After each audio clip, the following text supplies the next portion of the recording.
OMG, so exciting! Totoo ba ito ang paborito kong series na Incognito na gabi-gabi kong pinapanood sa Netflix at hindi ko talaga pinalalampas ang bawat episode hanggang sa natapos? Ay may season 2 na nga. Ito na ang request ng mga taga-subaybay at mga nanonood gabi-gabi.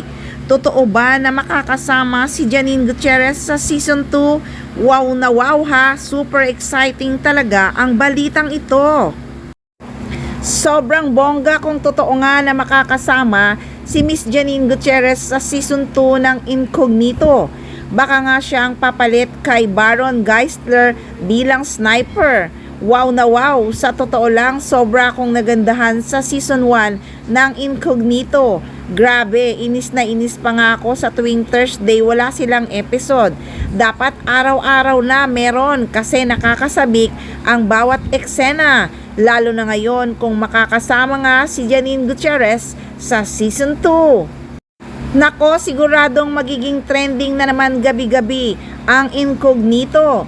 So guys, abangan natin ang pagpapalabas ng season 2 ng Incognito kung totoo ngang makakasama ang Asia's rising star na si Janine Gutierrez. Kaya siguro nasabi niya na talaga sa kanyang project secret na maganda ito.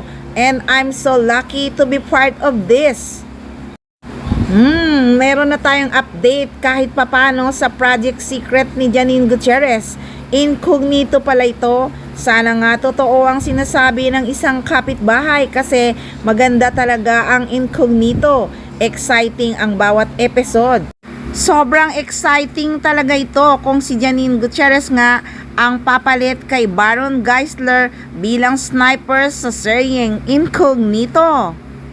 Kaya pala nung nakaraang araw may post si Janine Gutierrez sa kanyang social media account tungkol nga sa Incognito.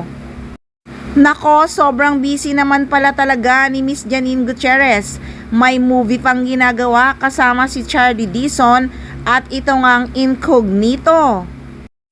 Nako, hindi na kami makapaghihintay pa sa pagpapalabas ng seryeng Incognito. Sobrang nasasabik na kami sa bawat eksena kung makakasama nga si Janine Gutierrez sa seryeng ito. Pero may nakapost na sa YouTube kung paano nga humawak ng baril si Janine Gutierrez at naka-uniform na siya ng pang-military.